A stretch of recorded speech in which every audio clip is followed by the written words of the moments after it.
Paz, mais uma manhã com vocês neste quadro Café com Reflexão. E como eu havia proposto, eu quero fazer um estudozinho mais de exegese acerca de Efésios capítulo 6, de 10, versículos 10 a seguir, não é? Como batalha espiritual é o tema que nós estamos trabalhando esta semana mesmo. Paulo está falando: quanto mais sede fortalecidos no Senhor e na força do seu poder. Revestivos de toda a armadura de Deus para poderes ficar firmes contra as ciladas do diabo. Porque a nossa luta ela não é contra o sangue e a carne, e sim contra os principados e potestades, contra os dominadores dos ares, ou deste mundo tenebroso, contra as forças espirituais do mal, os espíritos da maldade, nas regiões celestiais. Portanto, tomai toda a armadura de Deus, para que possais resistir no dia mau.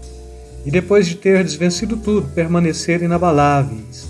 Estais, pois, firmes, cingindo-vos cinturão com a verdade e vestindo-vos da couraça da justiça, calçai os pés com a preparação do evangelho da paz, embraçando sempre o escudo da fé, com o qual podeis apagar todos os dardos inflamados do maligno.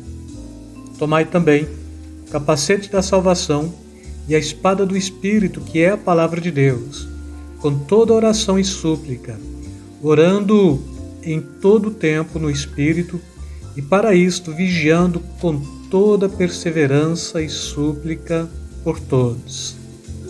Ainda quando Paulo ele está tratando desta questão de batalha espiritual neste capítulo 6, nestes versículos, primeiro ele está traçando aqui um quadro de hierarquia dentro da estrutura das trevas mesmo, e ele começa com principados, potestades, dominadores dos ares, espíritos da maldade, não é? E neste contexto, quando ele traça este perfil aqui, ele está traçando uma proposta de que as próprias trevas elas se articulam de forma organizada e eu diria até hierárquica para definitivamente poder combater com muita legitimidade contra a igreja. E com isto, se a igreja não tem em si esta capacidade de perceber aqui principados, potestades, dominadores dos ares, espíritos da maldade, com certeza ela terá muita dificuldade de ter, de fato, o cumprimento da sua missão na face da terra como igreja, que é a proclamação do reino de Deus e a manifestação do reino de Deus. Ou seja, o crente ele está arrolado como igreja do Senhor para ele ser vigilante, para ele ter a garantia de vida eterna em Cristo Jesus e para ele, de fato, compreender que as trevas está do lado de fora da igreja, porque dentro da igreja então permanece e prevalece a ação e o poder do Espírito Santo de Deus, não é? Mediante o sacrifício da cruz e o amor do Pai. Mas ainda Paulo ele está trazendo algumas características que é de suma importância para a fé cristã, e aqui ele pega toda uma estrutura de um soldado romano de época mesmo, e este soldado, ele usava aqui este traje de uma forma tão proposital para o combate mesmo, que dificilmente um outro soldado conseguia vencer um soldado romano, porque ele se protegia com toda a estrutura adequada de época. E Paulo vai pegando esta armadura aqui, e ele pega esta característica da armadura de um soldado romano, para ilustrar também a armadura de Deus, para que de fato possamos vencer no dia mau, não é? E aí ele traz esse conceito aqui que eu gosto muito de estar trabalhando, que é a metáfora de linguagem que ele está trazendo, né? Estai, pois, firmes, cingindo-vos com a verdade. E aqui primeiro ele está falando do cinturão, você põe um cinturão e esse cinturão é da verdade. Vestindo-vos da couraça da justiça. Então a verdade e a justiça é o que ele está falando. Calçando os pés com a preparação do evangelho da paz. E assim, ele está falando da verdade, da justiça e da proclamação do evangelho. tomando também o escudo da fé. Ele pega o escudo aqui para que apaga o que ameniza toda a artimanha vindo do adversário, quer seja por uma flecha tirada, quer seja por uma espada desferida contra o soldado. Então levanta o escudo e esse soldado está totalmente protegido, e ele traduz isso como sendo a nossa fé. Fé é escudo, não é? Como também a couraça, o escudo aqui da frente do peito é a nossa justiça, como também o cinturão é a verdade, não é? E aí depois ele termina, ele continua propondo: com quais podeis apagar todos os dardos inflamados do maligno, toda a flecha arremessada, não é? Ou mesmo toda a espada que desce e desfere contra o oponente que está trajando este escudo. Tomai também o capacete da salvação, ou seja, salvação é alguma coisa que você tem que estar cogitando, tem que estar na sua mente. Paulo está falando de uma mente racional. Rogo-vos, pois, irmãos, pela compaixão de Deus, que apresenteis os vossos corpos em sacrifício vivo, santo e agradável a Deus, que é o vosso culto racional, não é? Então, o capacete da salvação está falando, você está coberto da razão cristã, consciência cristã, não é? A espada do Espírito, que é a palavra de Deus mesmo. E, bom, então eu pego aqui esta armadura todinha aqui. Eu vou estar falando então da verdade, da justiça, da fé, do capacete da salvação, ou da razão mesmo da salvação, da espada do Espírito, que é a palavra de Deus. Então a palavra de Deus como base também, é a base de tudo. Está resolvido? Aí Paulo fala não. E ele fala: você está armado com toda a armadura de Deus? Sim. Agora ele continua: com toda súplica, orando em todo o tempo no Espírito, e para isto vigiando com toda perseverança e súplica por todos nós, não é? Ou por todos os santos. E ainda dentro desse contexto da batalha espiritual, Timóteo, capítulo 1, versículos 18 e 19, Paulo está dizendo: este é o dever de que te encarrego, ó filho Timóteo, segundo as profecias de que te antecipadamente fostes objeto. Combate firmado nelas o bom combate, mantendo fé e boa consciência, porquanto alguns, tendo rejeitado a boa consciência, vieram a naufragar da fé. Ou seja, a fé, ela está aí como órgão motivador, e ela está aí como esta estrutura basal para que você possa combater legitimamente. E se você naufraga da fé, você perde, né? É aqui onde a gente não vai compreender que uma vez salvo, salvo para sempre, porque então Paulo está falando da salvação mediante a fé, não é? É o que ele está falando também em Efésios 2, 8, 9, não é? Pela graça sois salvos mediante a fé, isso não vem de vós, é dom de Deus. Então mostrando esta capacidade da fé. Já no final da sua vida, próprio apóstolo Paulo, lá em 2 Timóteo 4, 7, ele fala o seguinte: combati o bom combate, acabei a carreira, guardei a fé, não é? Então a gente vai perceber que estamos numa batalha contínua e constante, e que não podemos abrir mão desta estrutura. Há muitos erros sendo cometidos entre os cristãos quando trata-se no assunto de batalha espiritual. No geral, estes erros podem ser classificados dentro daquilo que eu já falei para vocês, não é?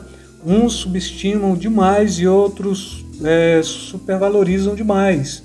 Quem subestima, né, ignora. Quem valoriza demais vai dar créditos que o próprio Satanás não tem.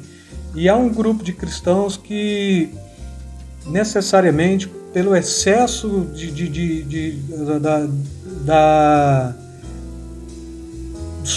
subestimar, não é? Eles não vão compreender nada e eles não vão aceitar, é conto popular. Outros também, por excesso de valorização, vai querer encontrar obras satânicas e diabólicas em tudo. Para estas pessoas, tudo o que acontece consiste na força das trevas mesmo, não é? E ainda, irmãos, para que vocês compreendam, algumas das práticas mais conhecidas no meio de batalha espiritual é quebra de maldição, especialmente maldições hereditárias, não é? Mapeamento espiritual para subjugar espíritos territoriais, pegando como base esta mesma passagem que eu li para vocês de Efésios, crença em possessão demoníaca até mesmo de cristãos verdadeiros, e assim, quebra de maldição hereditária. A Bíblia está falando que se alguém está em Cristo, nova criatura é, as coisas velhas já passaram, eis que tudo se fez novo. Se eu sou nova criatura, como que eu posso ter uma hereditariedade de maldição? Eles ainda pegam esta passagem lá em Deuteronômio, não é? Bênção e maldição, Deus visita a iniquidade do pai nos filhos até a terceira e quarta geração, mas esquecem de ler o versículo sequente, a parte sequente, né? Que diz que Deus também usa de misericórdia até 1000 gerações daqueles que o servem. Então, se você aceitou Jesus, se você foi lavado no sangue de Jesus, se você teve a sua redenção, se você teve a sua regeneração, automaticamente, se alguém está em Cristo, nova criatura é, as coisas velhas já passaram, eis que tudo se fez novo, não há maldição na sua vida. Não, o máximo que pode acontecer aqui é que dentro de alguns aspectos que nós chamamos de hereditariedade estão enfermidades, não é? A hereditariedade da calvície, a hereditariedade aí, de algumas patologias clínicas, mas que também, dentro deste contexto, todo tipo de hereditariedade patológica ou clínica, né? Ainda hoje você já tem aí uma possibilidade muito grande de se tratar, de se prevenir, não é?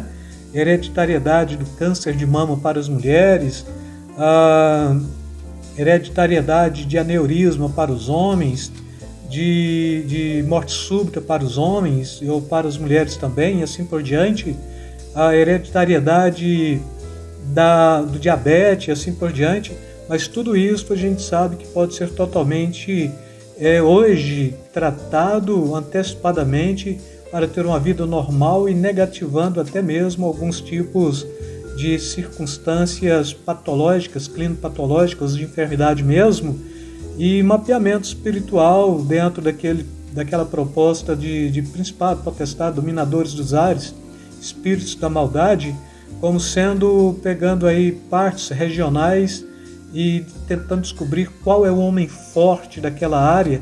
E a Bíblia ela não está falando nada disso, senão que o próprio Jesus fala que para entrar na casa do valente, você tem que ser mais valente do que ele para manietá-lo e saquear os seus bens, não é? E dentro desta proposta, então, um mapeamento espiritual, eu diria que não se faz regionalmente, mas faz na sua própria consciência. Como está a sua mente? Como você está mapeando aí os seus pensamentos, o seu coração, as suas intenções, não é? As suas motivações. Não é o que você faz, é a motivação pela qual você faz as coisas que está em jogo aqui, não é? Tem gente que faz boas ofertas, grandes ofertas, mas a motivação é totalmente equivocada. Então, se tem algum tipo de mapeamento espiritual, tem que ser em cima desta questão que eu falei para vocês mesmo, e não tem esta de subjugar espíritos territoriais. É uma demanda que a gente vai ter que trabalhar muito em cima disso, porque 80% destes que trabalham com batalha espiritual, eles vão trabalhar isto, mas eu não encontro isto na Bíblia, com uma única passagem de Jeremias fazendo uma questãozinha próximo do que seria um mapeamento, Ezequiel, aliás, do que seria um mapeamento espiritual, mas é alguma coisa bem distante, crente possesso, não é? Crença na possessão demoníaca de cristãos verdadeiros. Ora, se Cristo habita em mim, na pessoa do Espírito Santo, como pode habitar na minha vida o Espírito Santo e um espírito maligno? Então, tudo isto são questões para serem dirimidas e tirado de pauta, tá? Então, se alguém tem falado alguma coisa em relação a isso, para você, ignore. Não vá para o confronto, para o embate, e respeite a fé do outro também, porque talvez está na inocência da batalha espiritual mesmo, mas compreenda que batalha espiritual é isso, E mais uma vez eu quero aqui estar orando por vocês.